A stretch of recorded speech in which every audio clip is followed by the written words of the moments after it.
Je dobré robiť veľkú medicínu a že veľa ľuďom vieme pomôcť, ale nakoniec každá choroba raz skončí tým fiaskom, neúspechom, ale je otázka, či je to naozaj neúspech.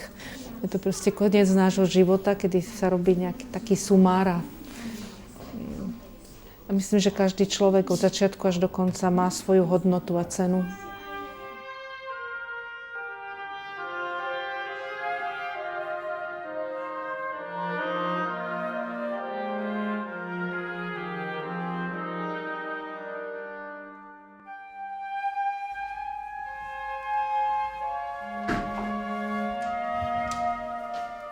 Najťažšie je asi ľuďom vlievať tú nádej a niekedy aj ťažko je odkomunikovať s príbuznými, ak majú niekedy také veľké očakávania, že čo všetko ešte sa dá pre toho človeka zomierajúceho urobiť. A z tých ľudských, medicínskych požiadavok už nie je veľa možné urobiť. A myslím si, že málo ktoré dieťa dalo svojim rodičom toľko lásky, koľko dajú takéto deti. A som do toho aj svedkom, lebo vidím, koľkokrát jeho mama za ním príde, alebo súrodenci, že ho majú veľmi radi. Pravda. Dneska nič neboli. No, len ten kašel potvorský, čo? Ten ešte nás trápi. No. Je možné tlmiť bolesť, je vždy možné nejako vymyslieť, ako toho človeka nenechať hladného, smedného. Je vždy nejak možné vymyslieť, ako mu uľahčiť, aby sa mu dobre dýchalo. Ale takú tú nádej, alebo aj možnosť odpovedať otázky, kedy to bude, ako to bude, čo bude potom za tým momentom, keď tá smrť už nastane. A tá konfrontácia dennodenne s týmito otázkami je, myslím, pre každého zamestnanca dosť taká zaťažujúca. Hoci si to možno vždy tak nepriznáme a nepripustíme, ale myslím si, že každý z nás to tak trochu cíti, že je to tak.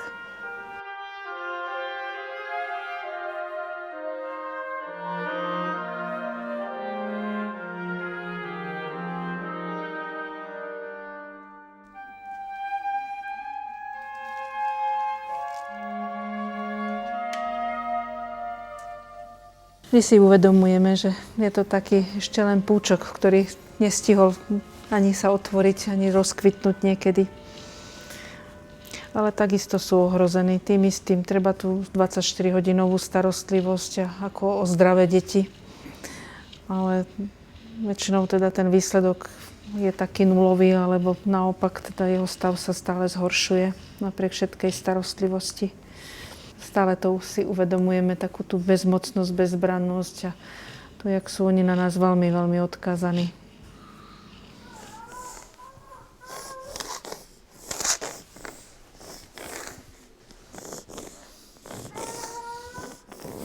Veľakrát naozaj som bola svedkom toho, že ak rodina a rodičia také dieťa príjmu, je to pre nich veľký kríž, ale bola som aj svedkom toho, že to rodinu spojilo a že takéto deti vedeli im dať veľmi veľa lásky, že vedeli to tak nejak vrátiť tej rodine, tú veľkú námahu a tú starostlivosť, ktorú oni do nich vložili.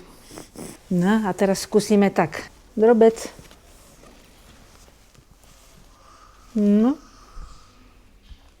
Ich existencia je tu, hádam, len na to, aby sme my prejavili to, čo máme v sebe, tú lásku, a aby sme tu vedeli nejak tak rozdať ľuďom okolo seba, aby sme možno si uvedomili aj tú veľkú milosť, že my sme zdraví a že čo všetko dokážeme, a že to tak nemuselo byť. Dobre, tak ukážte, jak už viete. Jednu nožku zdvihnúť, hore, vyššie, paráda. Výborne, druhú. No, vy ste krásne. No. Dobre, už oddychnúť a za chvíľočku. Nejak to tým ľuďom ukázať, že našou smrťou sa to nekončí, že máme ten jeden jediný život, ale ktorý trvá celú večnosť. Nevždy sa to dá tak jednoznačne tým ľuďom vysvetliť a povedať, ale za niektorými našimi postojmi a nejakým takým spôsobom života, konania by to malo byť vidieť dennodenne.